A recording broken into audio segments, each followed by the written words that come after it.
إن الحمد لله نحمده ونستعينه ونستغفره ونعوذ بالله من شرور أنفسنا ومن سيئات أعمالنا من يهده الله فلا مضل له ومن يضلل فلا هادي له وأشهد أن لا إله إلا الله وحده لا شريك له وأشهد أن محمدا عبده ورسوله يا أيها الذين آمنوا اتقوا الله حق تقاته ولا تموتن إلا وأنتم مسلمون يا أيها الناس اتقوا ربكم الذي خلقكم من نفس واحدة وخلق منها زوجها وبث منهما رجالا كثيرا ونساء واتقوا الله الذي تساءلون به والأرحام إن الله كان عليكم رقيبا يا أيها الذين آمنوا اتقوا الله وقولوا قولا سديدا يصلح لكم أعمالكم ويغفر لكم ذنوبكم ومن يطع الله ورسوله فقد فاز فوزا عظيما أما بعد فإن أصدق الحديث كتاب الله وخير الهدي هدي محمد صلى الله عليه وسلم وشر الأمور محدثاتها وكل محدثة بدعة وكل بدعة ضلالة وكل ضلالة في النار عباد الله يقول الله تعالى واتقوا فتنة لا تصيبن الذين ظلموا منكم خاصة قال العلامة السعدي رحمه الله في تفسير هذه الآية بل تصيب فاعل الظلم وغيره وذلك إذا ظهر الظلم فلم يغير فإن عقوبته تعم الفاعل وغيره وتقوى هذه الفتنة أي والاتقاء من هذه الفتنة بالنهي عن المنكر وقمع أهل الشر والفساد وألا يمكنوا من المعاصي والظلم مهما أمكن انتهى كلامه رحمه الله عباد الله لقد جرت في الأيام الأخيرة أحداث جسام قد تكون لها تأثير سلبي على المسلمين عامة لذا فمن الواجب على كل من ولاه الله مسؤولية على المسلمين أن يبين حقيقة الإسلام أولا للمسلمين الجهال الذين يطلقون ألسنتهم بالسوء على إخوانهم وثانيا على غير المسلمين حتى لا يظنوا أن جميع المسلمين يعتقدون إباحة مثل هذه الأفاعيل فأقول وبالله التوفيق قد جاء الإسلام بحفظ الحقوق وإقامة العدل وتحريم الظلم والعدوان ويدعو إلى السلم واحترام النفس البشرية فقد تعددت النصوص من الوحيين التي تحرم على المسلمين قتل النفس التي حرم الله إلا بالحق كما في قوله تعالى والذين لا يدعون مع الله إلها آخر ولا يقتلون النفس التي حرم الله إلا بالحق ولا يزنون وقوله سبحانه من أجل ذلك كتبنا على بني إسرائيل أنه من قتل نفسا بغير نفس أو فساد في الأرض فكأنما قتل الناس جميعا ومن أحياها فكأنما أحيا الناس جميعا وجاء في الصحيحين وغيرهما عن عبد الله بن عمر وعبد الله بن مسعود رضي الله عنهما أن امرأة وجدت في بعض مغازي النبي صلى الله عليه وسلم مقتولة فأنكر رسول الله صلى الله عليه وسلم قتل النساء والصبيان ونهى عن ذلك وأخرج البخاري في صحيحه عن ابن عمر رضي الله عنهما قال بعث رسول الله صلى الله عليه وسلم خالد بن الوليد رضي الله عنه إلى بني جذيمة فدعاهم إلى الإسلام فلم يحسنوا أن يقولوا أسلمنا فجعلوا يقولون صبأنا فجعل خالد يقتل فيهم ويأسر فذكر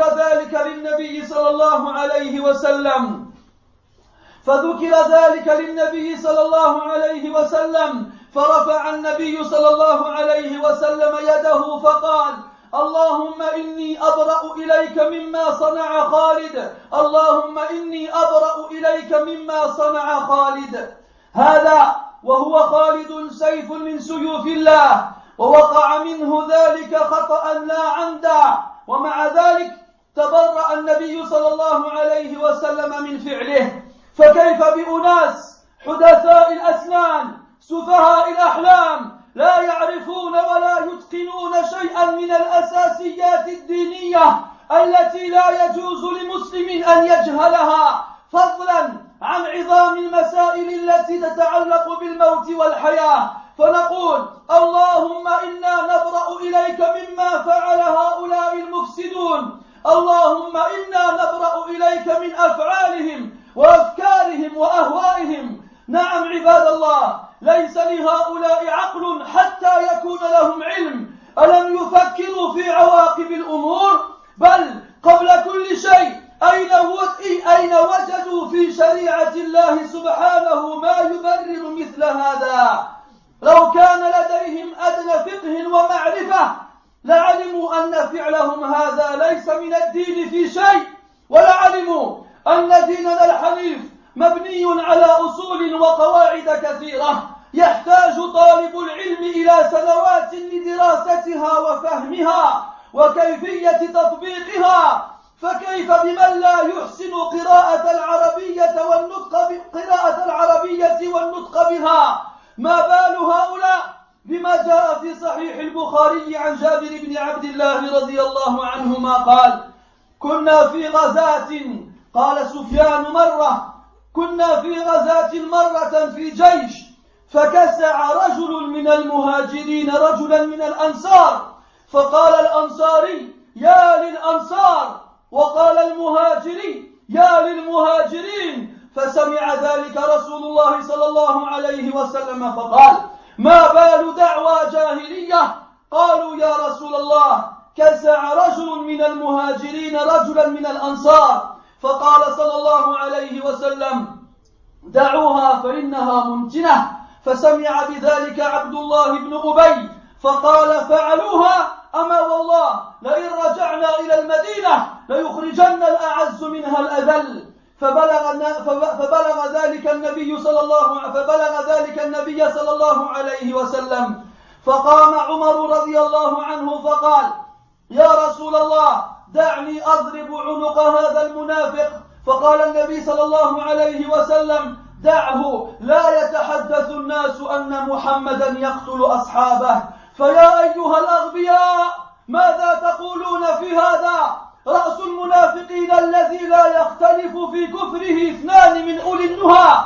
يأبى رسول الله صلى الله عليه وسلم أن تضرب رقبته حتى لا يظن الناس بالمسلمين ما لا يليق بهم، فكيف بمن يقتل الأبرياء من المسلمين وغيرهم؟ ولا حول ولا قوة إلا بالله العلي العظيم. ثم أيها المسلمون، إن مما شاع وذاع في الأخبار أن الذين كانوا وراء هذه الأحداث هم السلفيون، وأخذ الصحافيون يكررون هذه العبارة ليل نهار لأجل أن تستقر في أذهان الجميع، حتى يظن الناس أنهم كلما رأوا رجلا متقمصا ذا لحية كثيفة أو امرأة متجلبة أنهم يخفون تحت ملابسهم أسلحة أو قنابل أو ما أشبه ذلك.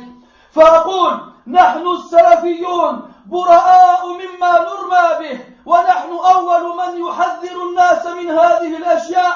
فمن من المنتسبين إلى الجماعات المنتشرة في الساحة قد أعلن أن العمليات الانتحارية حرام من غير السلفيين؟ ومن من المنتسبين إلى الجماعات قد أعلن بتحريم الخروج على الحكام والمظاهرات وبوجوب طاعتهم إذا كانت في غير معصية الله سوى السلفيين؟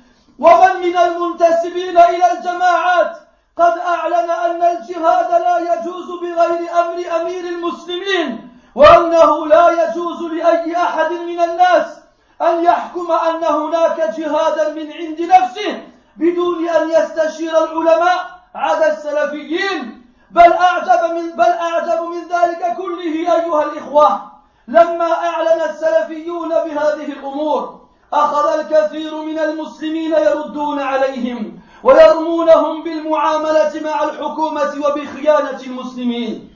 وها هم اليوم يتجرؤون على رؤوس الملأ أن يقولوا أن السلفيين هم الذين يسفك دماء الأبرياء. سبحانك، هذا بهتان عظيم. يقولون أن الذين يقتلون الناس بغير حق هم السلفيون، ولئن سألت أحدا من هؤلاء المجرمين المفسدين لقال لك أن أشد أعدائهم بعد الكفار هم السلفيون. وأقرب من سمعت من الصحافيين إلى العدل والإنصاف هو الذي يفرق بين السلفيين، فيقول أنهم ينقسمون إلى قسمين: سلفية علمية وسلفية جهادية، ثم يقولون أن السلفية العلمية لا توافق السلفية الجهادية في بعض مسائل كالتي سبق ذكرها. فأقول ليس هناك إلا سلفية واحدة، وهي التي هي صراط الله المستقيم وسبيل المؤمنين، فمن حاد عنها فقد ضل ضلالا مبينا، كما هو شأن هؤلاء الجهلة الذين يشوهون صورة الإسلام والمسلمين الصادقين. ومع هذا يا إخواني من أهل السنة أبشركم بما جاء عند أحمد وغيره عن عبد الله بن عمرو بن العاص رضي الله عنهما أن النبي صلى الله عليه وسلم قال: طوبى للغرباء، طوبى للغرباء، طوبى للغرباء. فقيل: من الغرباء يا رسول الله؟ فقال صلى الله عليه وسلم: ناس صالحون في ناس سوء كثير، من يعصيهم أكثر ممن يطيعهم. فأقول لكم أيها الصالحون وأحسبكم كذلك والله حسيبكم، لا تبالوا بهذه الأفواج والأمواج، فإنكم على الحق المبين، ولا يزيد المسلم هذه البلايا والرزايا إلا إيمانا وصدقا وعزة ورفعة. فاثبتوا أيها الأخيار، سددوا وقاربوا، فإن موعدكم حوض النبي صلى الله عليه وسلم. واستعينوا بالصبر والصلاة، وتذكروا أن هذه الدنيا دار امتحان وبلاء، وأن الله مستخلفكم فيها فينظر كيف تعملون. أعوذ بالله من الشيطان الرجيم. بسم الله الرحمن الرحيم. ألف لام ميم. أحسب الناس أن يتركوا أن يقولوا آمنا وهم لا يفتنون. ولقد فتنا الذين من قبلهم فليعلمن الله الذين صدقوا وليعلمن الكاذبين. أم حسب الذين يعملون السيئات أن يسبقونا، ساء ما يحكمون. من كان يرجو لقاء الله فإن أجل الله لآت وهو السميع العليم. ومن جاهد فإنما يجاهد لنفسه، إن الله لغني عن العالمين. والذين آمنوا وعملوا الصالحات لنكفرن عنهم سيئاتهم ولنجزينهم أحسن الذي كانوا يعملون. بارك الله لي ولكم في القرآن العظيم وفي أحاديث سيد المرسلين، ونفعني وإياكم بما فيهما من الآيات والذكر الحكيم. أقول ما تسمعون وأستغفر الله. الحمد لله رب العالمين، والعاقبة للمتقين ولا عدوان إلا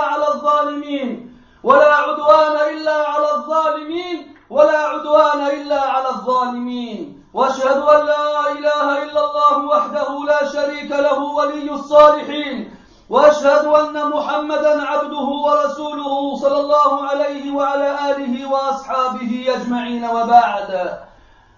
Mes frères, Allah tabaraka wa ta'ala dit dans le Coran: et craignez une épreuve qui ne touchera pas seulement les injustes parmi vous, et craignez une épreuve qui ne touchera pas seulement ceux qui ont été injustes parmi vous. As-Sa'di rahimahullah dit: en expliquant ce verset, cette épreuve ne touchera pas seulement l'injuste qui a causé le mal et qui a été la cause pour que cette épreuve touche les gens. Elle le touchera lui ainsi que les autres. Pourquoi?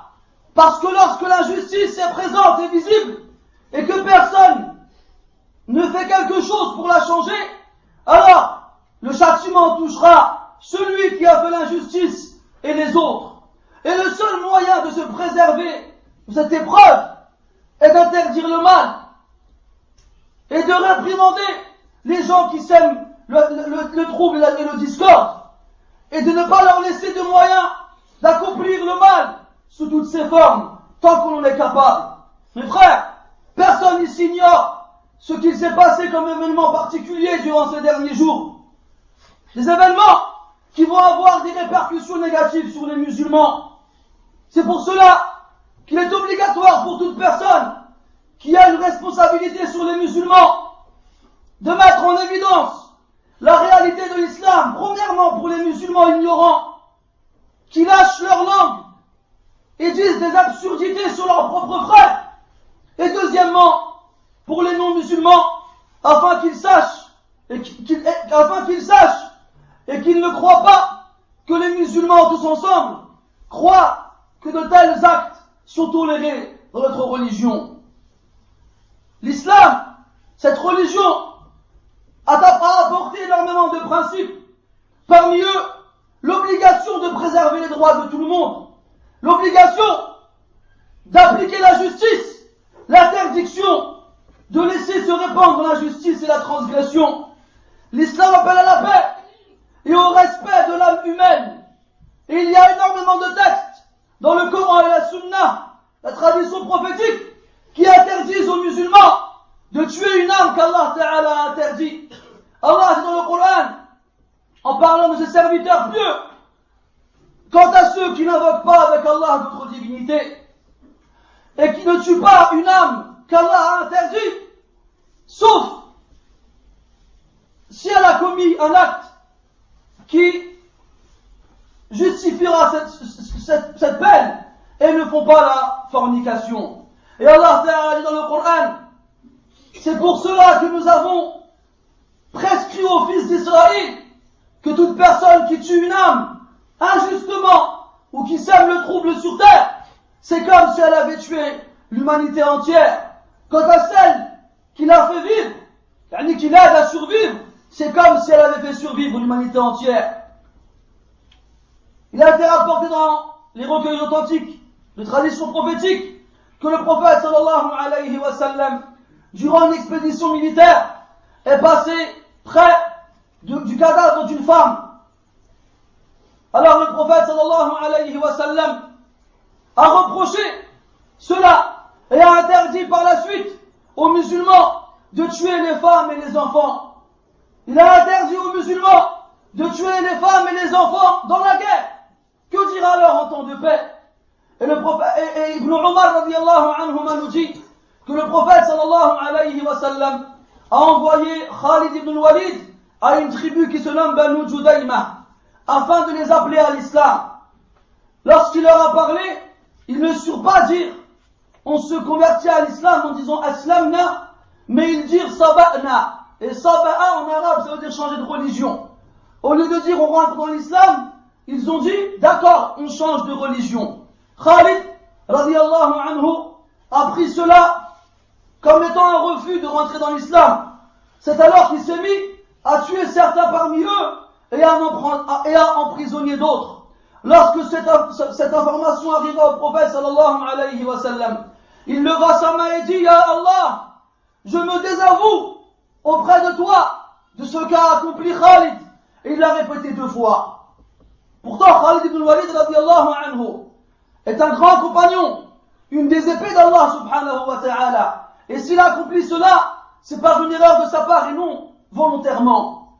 Et malgré ça, le prophète sallallahu alayhi wa sallam se désavoue de son acte. Que dire alors de personnes aux dents de lait, de personnes sottes, qui ne connaissent rien, ne maîtrisent rien, des fondements essentiels de l'islam, des fondements qu'il est interdit pour chaque musulman d'ignorer,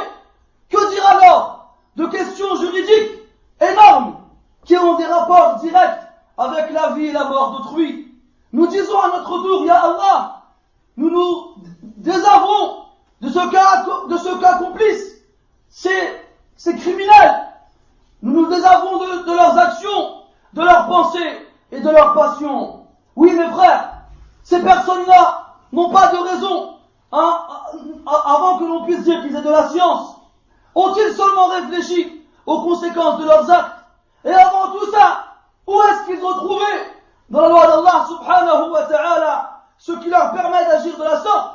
S'ils avaient ne serait-ce qu'un petit peu de réflexion, s'ils avaient ne serait-ce qu'un petit peu de connaissance, ils auraient su que cette action-là et celle qui y ressemble n'ont absolument rien à voir avec la religion d'Allah subhanahu wa ta'ala. S'ils avaient un peu de connaissance et de science, ils auraient su que notre religion, notre pure et sainte religion, est bâtie sur des fondements énormément nombreux.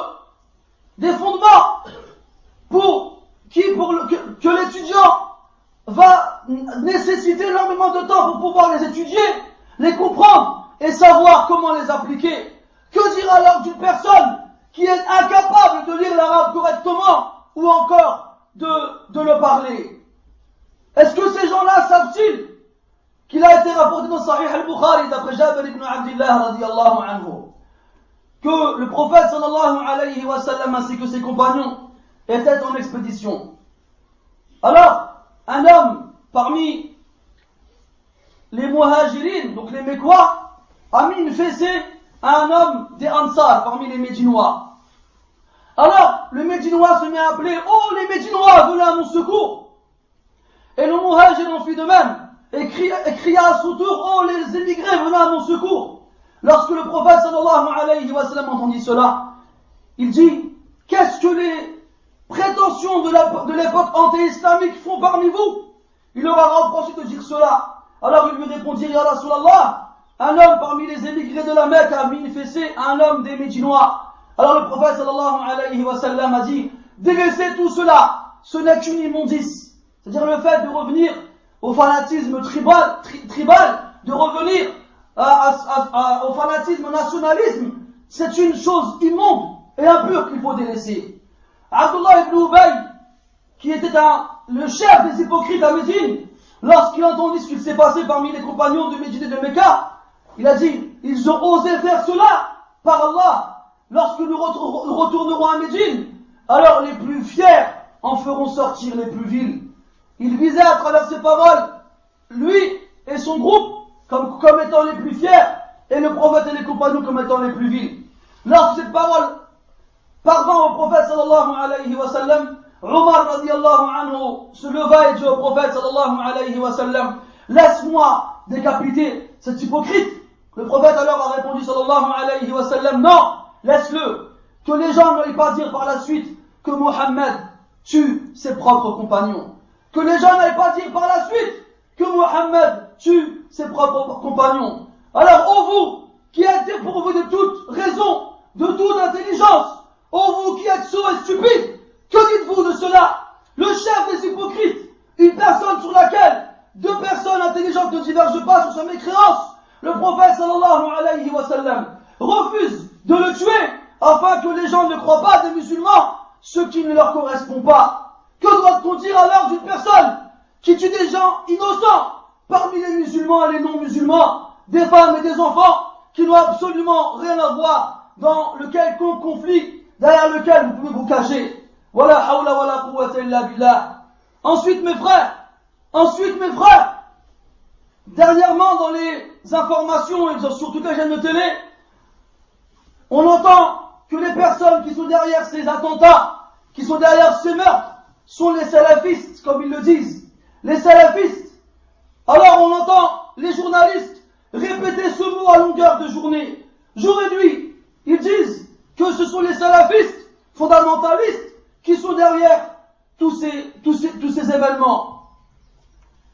Pourquoi est-ce qu'ils font cela? C'est connu. Quiconque a étudié un peu la communication sait quel est le but derrière ce genre de procédé. Leur but est que ce mot-là s'imprègne dans le mental de tout le monde. Le but est que les gens, lorsqu'ils voient dans la rue ou dans leur bâtiment un homme portant une djellaba, comme il l'appelle, avec une barbe épaisse, ou encore une femme portant un gilbad, ils se disent peut-être qu'ils cachent sous ses vêtements des armes ou encore des bombes ou d'autres choses de ce genre-là. Comme ça, ils se méfient de vous. Comme ça, ils ont peur de vous. Et comme ça, la stigmatisation a lieu directement ou indirectement.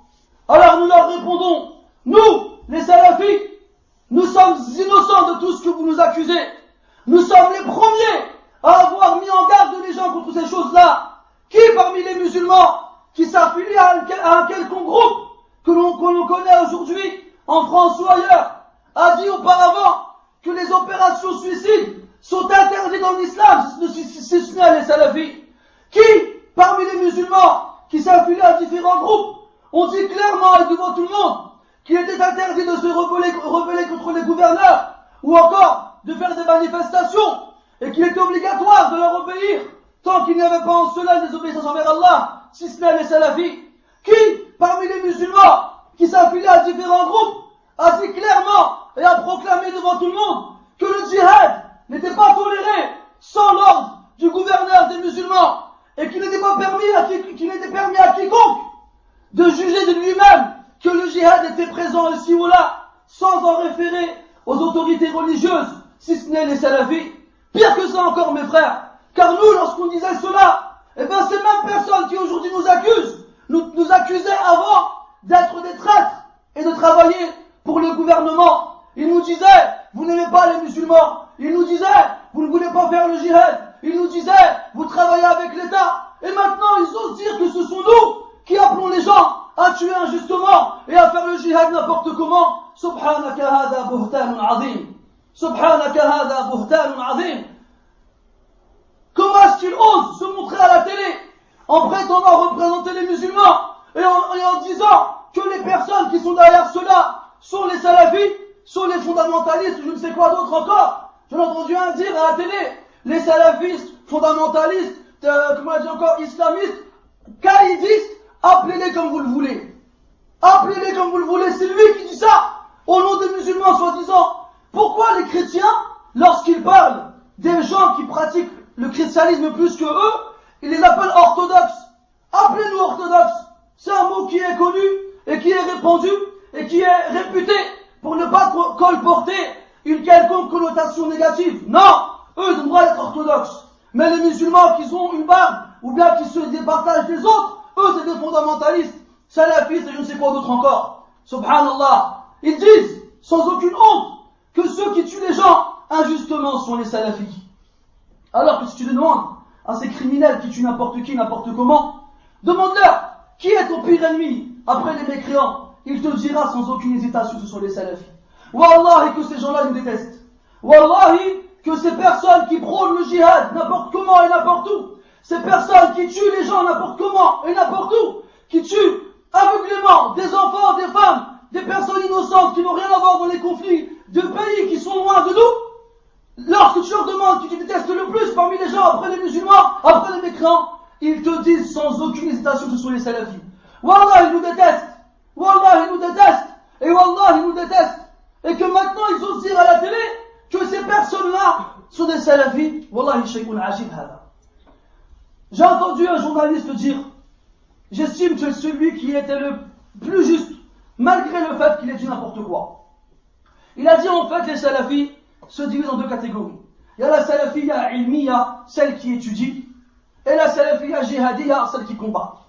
Et ils disent même que la salafiyya ilmiya, celle qui étudie, n'est pas d'accord avec la salafiyya jihadiyya, celle qui combat, dans beaucoup de questions, notamment celles qu'on a citées précédemment. On lui répond, il n'y a pas 26 salafiyya, il n'y en a qu'une. Il y a une seule salafiyya. La salafiyya, c'est le fait de suivre le Coran et la Sunna, selon la compréhension de mes prédécesseurs. Et même s'ils étaient nombreux durant 3 siècles, ils étaient tous sur le même chemin. Et nous ne faisons que suivre ce chemin. Ils disent que les salafis sont en marge de la société. Ils disent que les salafis prônent un retour aux valeurs ancestrales des musulmans. Quant à la deuxième chose, oui, nous prônons un retour aux valeurs ancestrales des musulmans.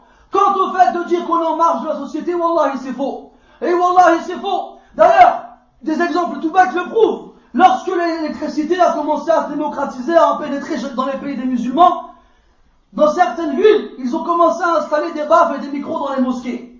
Et il y a des gens qui sont venus dire, ne rentrez pas les baffes et les micros dans les mosquées. Ce ne sont pas nos inventions, et elles ne parviennent pas de nous, elles viennent de nos ennemis. Qui sont les premiers savants à avoir toléré l'emploi et l'utilisation de ces instruments, si ce ne sont les savants salafis? Ce sont eux qui ont dit non, toute évolution dans la technologie ou dans la société qui n'est pas en contradiction avec les principes de l'islam, il n'y a aucun mal à en jouir et à en disposer. Absolument aucun mal.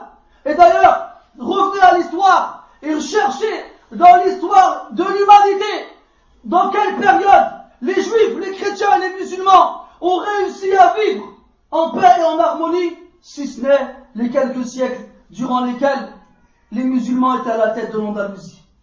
Je mets au défi quiconque prétendant avoir ne serait-ce qu'une once de connaissance dans l'histoire des êtres humains, depuis, comme ils le disent, les périodes préhistoriques, jusqu'à aujourd'hui, qu'il nous ramène une civilisation dans laquelle les trois grandes religions ont su cohabiter en paix et en harmonie en dehors de celle-ci. Qui nous en ramène une? Wallah, il n'y en a aucune, et en dehors de la nôtre. Et nous les premiers, lorsqu'on était sur les bancs des écoles, on a grandi ici, et on a étudié ici, et je me rappelle très bien de ce que j'ai appris. Quand on était en primaire, au collège, au lycée ou encore à l'université, on n'a pas vu un siècle dans l'histoire française sans qu'il y ait un massacre de protestants, de juifs ou d'autres.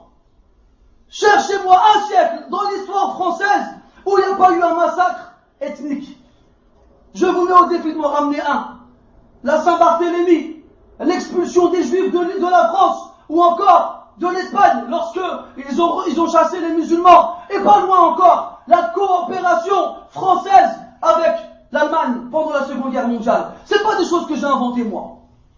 C'est pas des choses que j'ai inventées moi. C'est des faits historiques qu'on a appris sur les bancs des écoles, que eux nous ont enseignés. D'accord? Alors arrêtez de nous montrer du doigt comme si on était des barbares. Wallah, c'est faux. C'est seulement en suivant le Coran et la Sunna comme il se le doit, et en revenant à nos valeurs ancestrales, qu'il est possible pour ces trois religions de cohabiter.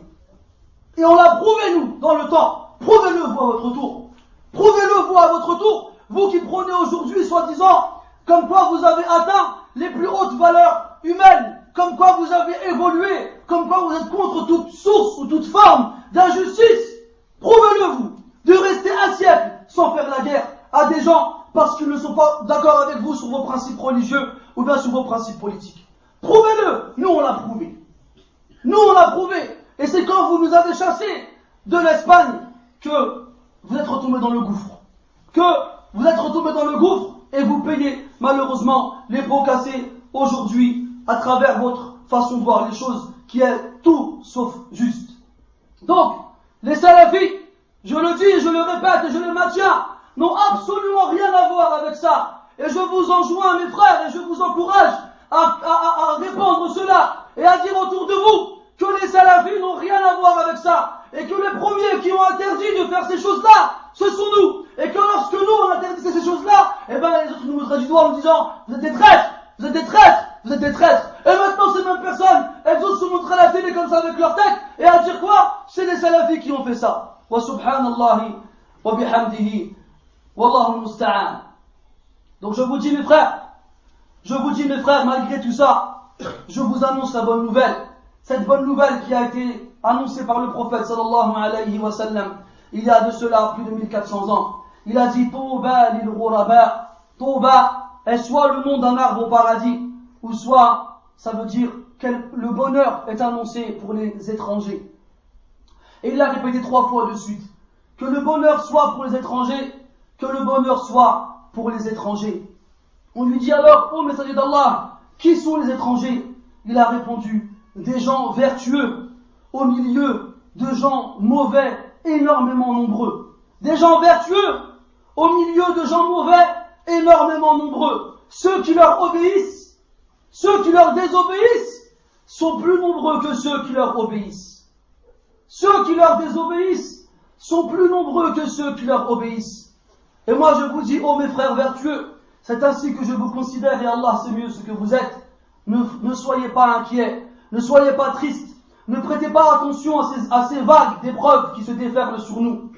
Vous êtes sur le droit chemin, vous êtes sur la vérité manifeste, et sachez que le musulman ne connaît à travers ces épreuves que la montée de la foi et de sa véracité, que de la fierté et l'élévation de ses degrés. Soyez fermes mes frères, soyez fermes, accrochez-vous, faites ce que vous pouvez, et dites-vous que le rendez-vous sera autour du bassin du prophète sallallahu alayhi wa sallam le jour du jugement. Cherchez assistance à travers la patience et la prière. Cherchez assistance à travers la patience et la prière.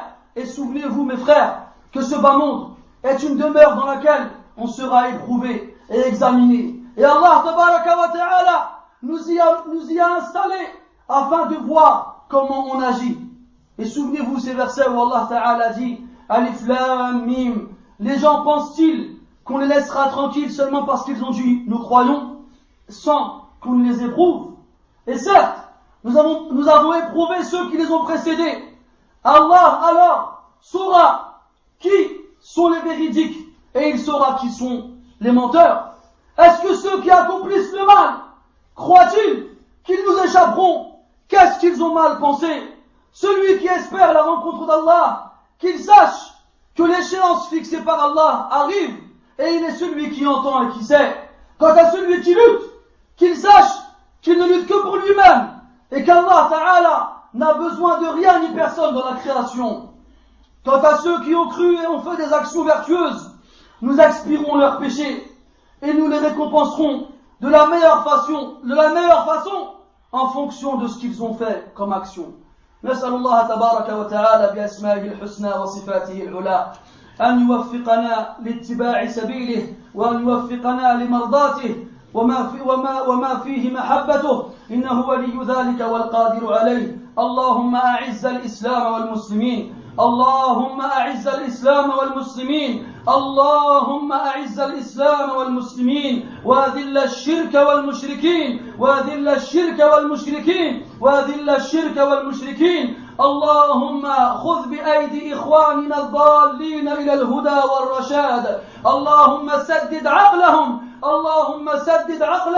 اللهم صرف عنهم أصحاب السوء والأشرار والفجار اللهم صرف عنهم كل عقيدة فاسدة وكل منهج غير قويم يا رب العالمين. اللهم أعنا على سلوك طريقة أهل السنة والجماعة اللهم أحينا على عقيدتهم وأمتنا على عقيدتهم ومنهجهم واحشرنا معهم يوم لقائك يا رب العالمين. اللهم قونا وأعنا على هذه الفتن اللهم اصرف عنا سفاسفها يا رب العالمين. اللهم جنبنا الفتن ما ظهر منها وما بطن اللهم اجعلنا شاكرين لنعمك مثنين بها عليك قابليها وأتمها علينا برحمتك يا أرحم الراحمين. سبحانك اللهم وبحمدك أشهد أن لا إله إلا أنت نستغفرك ونتوب إليك. اللهم لا تؤاخذنا بما فعل السفهاء منا اللهم لا تؤاخذنا بما فعل السفهاء